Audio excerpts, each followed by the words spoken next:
Hello, how are we all?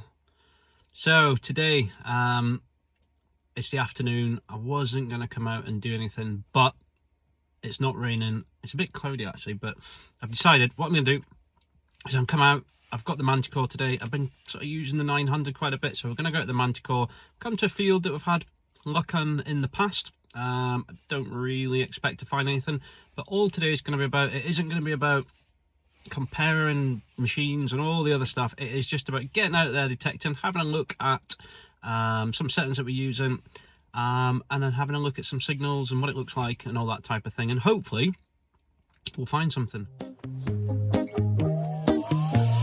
My head feels like a fountain overflowing, going upside down.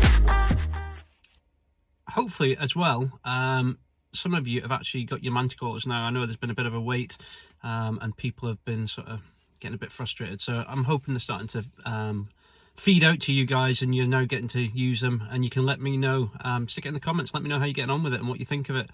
If you're still waiting, hopefully it arrives soon. Again, let us know. Let's find out what you think of the Manticore and how you're finding it.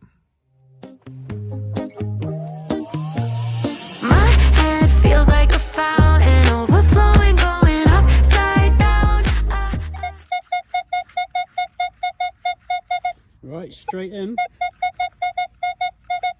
First signal, nice little high tone.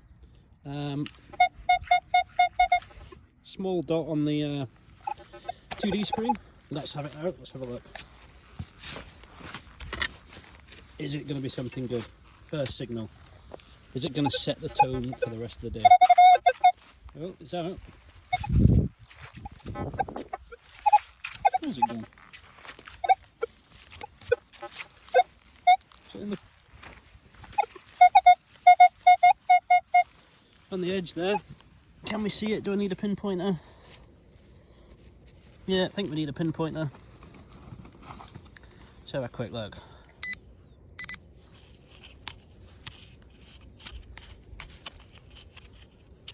Where is it? Typical. As per usual, if I wasn't filming this, it would be straight onto... Oh, here we go. Ah. Nothing very exciting. Little bit of wire.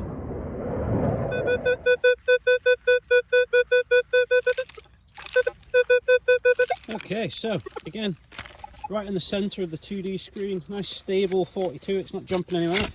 Don't think it's that deep, and I'm guessing it might be quite small because it's quite choppy. So, let's find out. I think I might have missed it, might be on the side. Still got sawdust all over my boots. That big wind that we had on Thursday night blew down a huge tree in the garden, so I've been sawing it up. Right, so it's out. Let's have a little look, see what we got. Be something exciting, please be something good.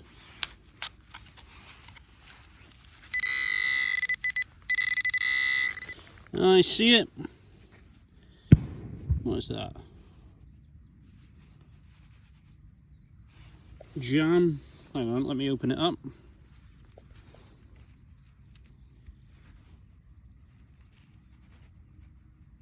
James. Yeah, I don't think it's... Is it silver? Oh, it could be silver. Don't think it's silver, I'm not too sure. Who's James? What was James doing here and why is he losing his stuff? Yeah, well, that is interesting. I was hoping for something different. That's definitely different. I'll give it a clean and see if there's any hallmarks on it. I'm not convinced it's silver. Yeah, cool. Another 40, 45, but it's bleeding down, so I think possibly there's a bit of iron, and then the good target is possibly beside it. Let's dig it out and see. It's enough to make me want to dig it, that's for sure. A couple of shumples over there. Is it out of the hole? Yep. Pinpoint time. Was that it? No.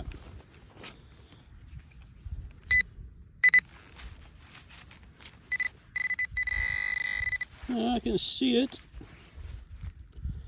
It is a bit of wire. What is it with wire today? Never mind. Onward.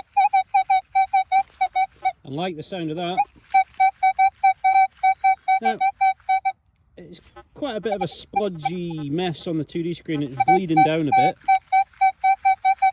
But going by tone alone, sounds good. Let's have it out.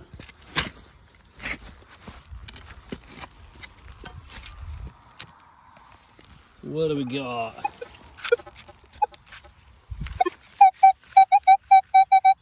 I think it's on the edges, I might have missed it. There's always a rock where you need to dig. Let's have another one out just to be safe.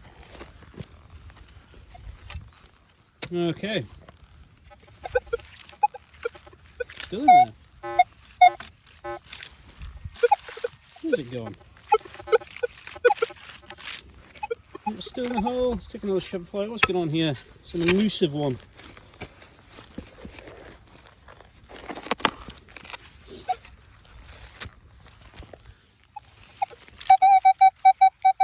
Definitely out. Yeah, strange that. I just seemed to lose it for a second. Right.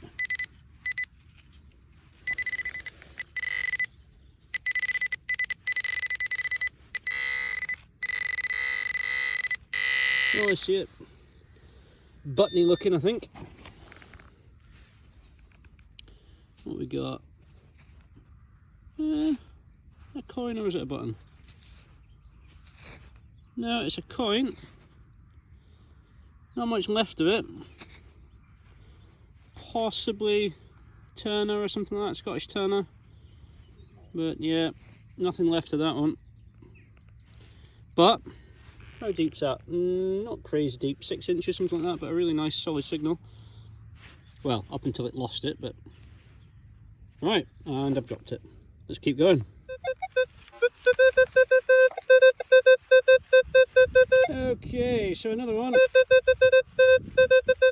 48, 49, right in the middle of the conductivity on the line. Quite a choppy one, so I'm guessing it'll be something a bit small or something perhaps. Let's have a shovel for it and have a look.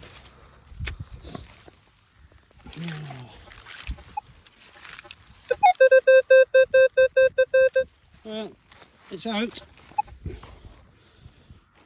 Oh, I can see it. No. Is that a hammer or is it a... What is that? Yeah, it's a hammy. Look at... Is it? I recognise what's on there actually. Is that a hammer? Am I getting excited for nothing? Let me give it a clean up. So it's definitely a hammered. And I'm normally not bad with my hammers, but I just don't recognise what that one is. I'm looking through the phone here. Surely you guys that are watching this shouting out what it is. Stick it in the comments if you know what it is, but I generally don't recognise that. Look at that, did not expect that in here today. I mean, I have had hammers from here before, but it's been pretty well done in here. I didn't expect to be seeing that. Fantastic. I love it when you get a hammer that you don't actually recognise as well. I hope it is a hammer after me saying all this. I'm confident it is. Wow, I wonder what that last bought. I mean, I've found hundreds of hammers over the years, but it still never gets old. Love it. Fantastic. Stick it in the comments if you know what it is. I'm interested now. Is that a date on there? Right, let's go and see if there's any more. So, a quick update on the silver coin here. I just sent a picture via the group chat to the oracle that is John Adkin at the Joan Allen shop. And Tom Luckin, who also works with Joan Allen, the archaeologist, came back straight away with the answer to what this was. And then it's a Viking Islamic dirham. I'm assuming dirham's the way you pronounce it. So I even had to do a quick Google of that myself because I wasn't actually too sure on what these were. Yeah, so really impressed. Now, I found it just feet away just now from where I found the Viking mount 2-3 weeks ago, maybe a bit longer ago, and I'm also in the same vicinity as to where several years ago I found another Viking mount. So there's obviously something Viking happening in and around this area. So yeah, more than happy with that. Didn't expect it at all. So a Viking Islamic dirham, that's what we've got. That is definitely going in a zip pocket so I don't lose it. Awesome. Right, so after the excitement of the Viking dirham coin, I better get back to what I originally set out to do, and that was to talk you through some of the settings that I'm using. So I found, just for the particular area I'm in and what works for me, is some really bog standard basic settings. There's a bit of reflection on the screen, so hopefully you can see. So you can see I'm in all iron mode. That's selected by this soft touch button here. Sensitivity, I'm at 20. I could push it a little bit higher, but it starts to get a bit chattery, and I don't want to lose. I'm just going to position so you can see it. I don't want to start losing out on those good tones by it being all chattery and all the rest of it. You can see that I'm in multi IQ, obviously. So what we got the rest of it then? Ground balance, that's just what my ground balance came up at, my manual ground balance. And periodically the field doesn't really change, but I just find a quiet patch every hour or so, and I'll just grab a quick ground balance. The noise cancel side of things, it's settled at 1, so that's the long press. So by that I mean, instead of just pushing it once and letting it find a channel, what I'll do is I'll hold it. It's in the manual, you'll all be aware of this, but then it'll keep searching, and what it'll do is normally find 2 or 3 channels that are good, and if you keep the button pushed, it'll find one and settle on one it's happiest with. So you can see it's flicking between 6 -9, and it's settled at -9, so I can let that go. There is actually quite a bit of EMI around here. It's not really affecting it as a phone mast, maybe 500 meters away. So ground balance we talked about. Recovery speed, I've got it quite high today just because it's quite trashy in here, so there's lots of little scrappy bits and bobs of things, so I want it to be on par and nice and quick. I'm not overly concerned about losing depth. This field's cultivated every year, so most of the stuff that I'm finding is in the first few inches anyway. Discrimination pattern, I've just left it, I haven't touched it, but what that'll let you do is, for example, if you're finding foil bottle tops or something, and you keep consistently finding them and the same sort of numbers, you can go in there and you can then start to cancel those out, and that's what that's for. Ferrous limits, it's just on the preset at the moment. I do sometimes adjust the ferrous limits. I sort of spread them further apart, so I'll lower the bottom number and I'll lower the top number. By doing that, it means that yes, it might hit on iron a bit more, but you're not getting you're not potentially losing out on those little small hammered coins and billion coins that do sit right on the edge of those ferrous limits. But for today, it seems to be working fine. I'm just in the preset. Ferrous volume, so I've got it set at 8. I like to hear it, but I don't want it to be too overpowering. I like to hear it grunting away in the background. 2 region all tones is what I've got it set at. The theme is just normal. I have used enhanced and other ones when I need to, but for this condition it's fine. Multi IQ, and then we've got the general settings. Start back at the beginning. Have I missed anything? Yeah, and I'm in all terrain general with my volume at 25, but I'm using the headphones anyway. Lots of comments that I'm seeing on my channel and other channels and sort of Facebook and all the other things. There's quite a lot of you people are saying that they would like to potentially move over to the Manticore, but they're worried about the learning curve.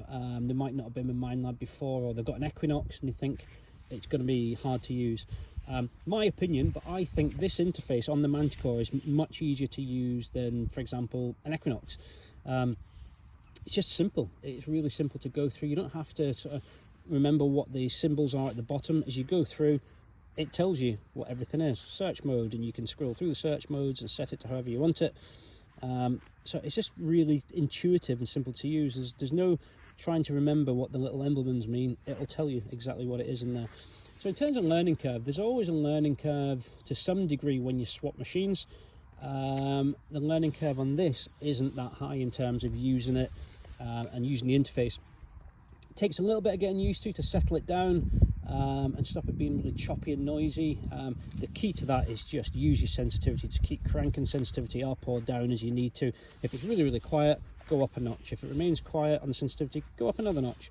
If it starts to get a bit chattery, knock it down a couple of notches and just get it to where it's not chattering and you're just under that limit, so it's nice and quiet. And if you move along a field and you're thinking it's really quiet, then just simply push it up. Now you can see at 24 it's starting to get a bit chattery.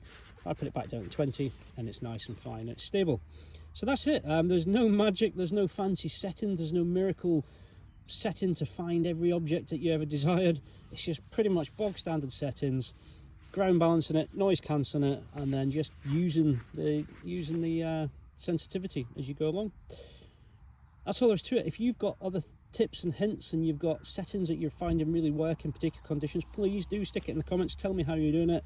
As I mentioned in the other video, this is all just a big learning curve, and we're all sort of feeding off each other and getting each other's hints and tips and finding out the best way to use it. However, today we've got that Viking coin. I'm in the same area where I've had 2 other Viking items in the past, so in my head now I'm now convinced there's got to be a hoard in here, and I'm not going home until I find it. So yeah, there we go. That's it. That's the settings. I'm going to carry on and see if we can't dig out a few more signals before I have to head home. Not quite as old as the last coin, but I'll take it all the same. Really nice patina on that. Georgie V. Another George. This time George is 6th. Little halfpenny. Right. Keep moving. Right, so I had lots and lots of questions about what type of spade do I use. So this particular spade I've used for over a year now, and it was made for me by Optimus Spades, sent to me to sort of trial and see what I thought of it, and it's absolutely fantastic. I've used lots of sort of off-the-shelf B&Q, that type of spades in the past, like Home Depot for the American ones watching, that sort of thing. These are custom made by Optimus Spades, and you can pretty much customize it as much as you want to. So you can see there I've got the group Hidden History Hunters on there, Detecting Scotland, sort of Otis Arms on there, and there we've got Optimus Spade, and on the back you can still see it, Optimus Spades on there. What's lovely about it is you can choose between different sort of blade shapes and sizes. I opted for quite a small blade and a shorter handle. You can get them a bit longer. You've got the brass kick plates on there as well. I do have a video about these. I'll put a link to it in the description. Absolutely fantastic. So this is over a year of use. Nothing's broken, nothing's come loose, still as sharp as the day I got it. Fantastic on hard, rocky, dry ground. Really recommend you go and check them out. Optimus Spades. Alan, the guy who makes these and owns the company, lovely guy.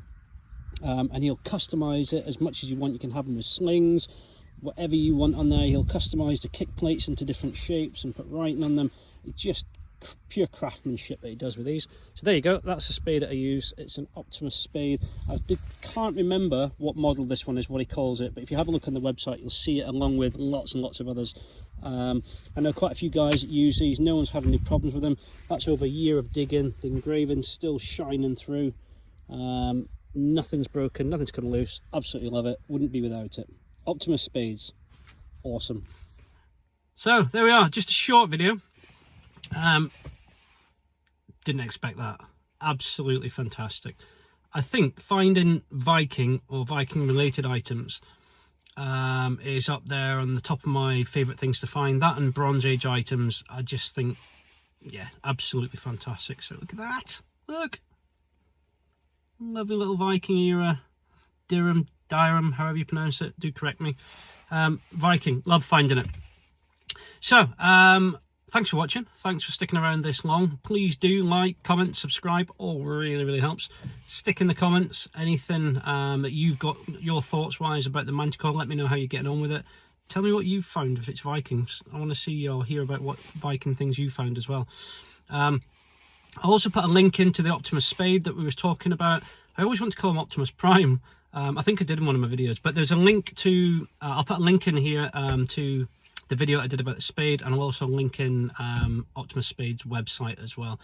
I'll also drop in on the end slate that'll be turning up about now, is the link to last week's video where I chatted with Mark Laurie from Minelab. He's their engineer, and we talked about some of the issues that might be happening with the Manticore for some people, and what's happening with the Manticore in terms of updates and other things like that. So go and take a look at that, check it out.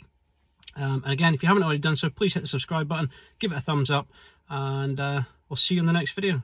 Take care.